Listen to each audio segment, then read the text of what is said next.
So what am I going to be doing in Alaska? I'm involved in missionary support. Missionaries being Christian missionaries that are spreading the gospel of Jesus Christ to those that are in the native villages in Alaska. I am a certified aircraft technician as well as a commercial pilot.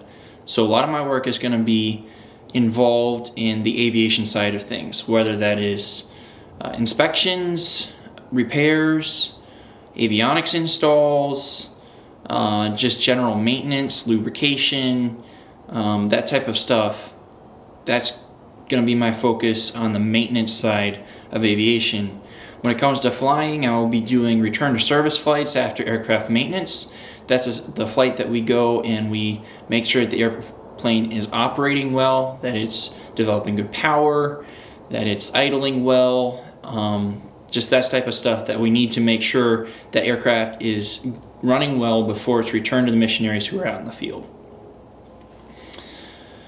As well as flying out to the missionaries in the village. When I was there this past fall, I'm going to be returning this May, but when I was there this past fall, we flew out to a village and we installed a floor for a missionary family. It's about a 600 square foot home, and they use it for they live out of it. It's a dry cabin. They live out of it, and then they also have kids in and out of that house all the time from inside the village.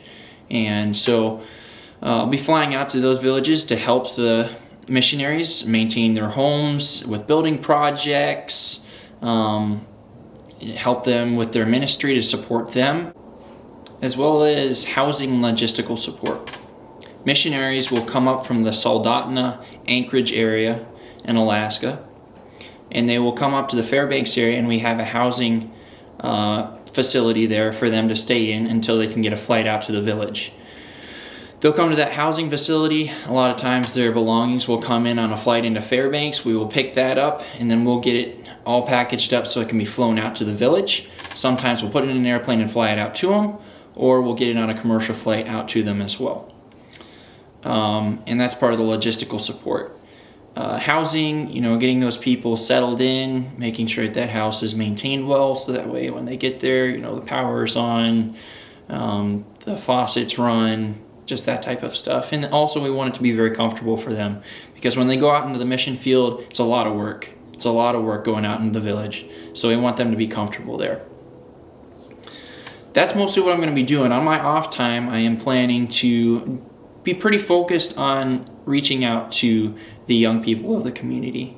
Alaska has a lot of broken homes, and that comes from a high amount of alcohol and drug abuse. And with those comes a lot of domestic violence, and my heart goes out to those young people. There's a lot of teen suicide. There's a high rate of teen suicide, and that's something that really gets to my heart, because when I was in high school, I lost one of my friends to suicide, and it's very, I never really realized how deep an impact that has on people until that happened. And so, just working through some of those things, and that's going to be mostly just helping the churches out in the area. I was involved with Far North School as well. Did some substitute teaching for them, so that might be something I end up working into, just to substitute teach on occasion. But that's just one way that I can make a connection with some of the young people in the area. But also through mechanical projects. The young people like to snowmobile out there, and I can understand why. They have great snow. And so if that's helping somebody work on their snowmobile, stuff like that is the type of stuff that I'm really looking forward to doing. Helping them to develop not only skills for the real world, like vocational skills, but also preparing them for the very real spiritual world as well. So encouraging them and building them up in Jesus Christ.